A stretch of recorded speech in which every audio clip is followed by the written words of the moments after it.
It rather was a toasty day across into the region. It's still rather toasty if you're going to have any more of those outdoor plans. Taking a look at the tall city, currently sitting around that 92 degrees, working with that feels like temperature of 89 degrees as we are working with a little bit of drier air. Tends to help at least that feel like temperature just a touch cooler, which we can definitely appreciate with that air temperature. We're going to get into those cooler temperatures into tonight, working into those 80s as we start getting into near that midnight hour. 93 right now into Monahans, though 91 in Odessa, 85 feeling nice in Andrews, even feeling better in Fort Davis, looking around 81 degrees. Taking it upstairs into the upper levels of the atmosphere, we are still getting and working with that area of high pressure, but it is showing signs of weakening as we do have this little trough system that is slowly beginning to approach, and with that, it's going to send some upper level pieces of energy that will be able to give way of some rain chances as this area of high pressure is slowly going to begin to push off into the west, and with that, we'll at least be able to get some cooler temperatures returning into the forecast as we head even a little bit into our Sunday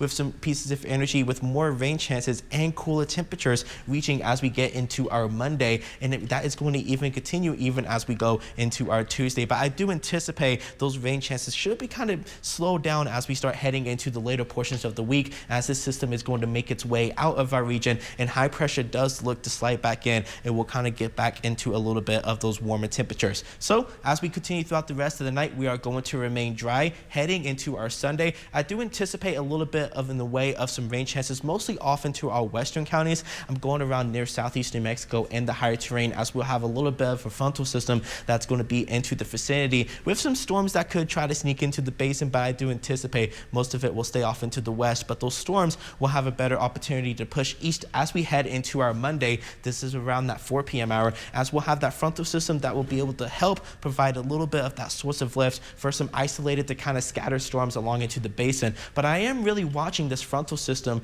as we may get in the way of a line of storms. I think the bulk of it may stay north of us at the moment, but that is something that we are watching that could try to push its way down into the basin into the overnight heading into our Tuesday morning, where we will continue with that rain chance heading into the evening hours. Taking it over to the tropics, we have a disorganized area of scattered showers and thunderstorms pushing off the coast of Africa. This has been the big topic along into near the Atlantic basin, which this system does have a 60% chance of developing. Depending on how strong this high is, a weaker high would be able to let that system ride up north into the Atlantic, but if a stronger high, we'll be able to let that storm go into possibly areas of the Gulf. So it is something that we're watching, but this could potentially be the first hurricane of the season for the Atlantic basin heading into next week. Tonight, going to be more of those mid to upper 70s across the board heading into your Sunday. Most of us are going to be into those triple digits across the board, more of those upper 90s into the higher elevated terrain, which will be the reality for the basin starting early this week.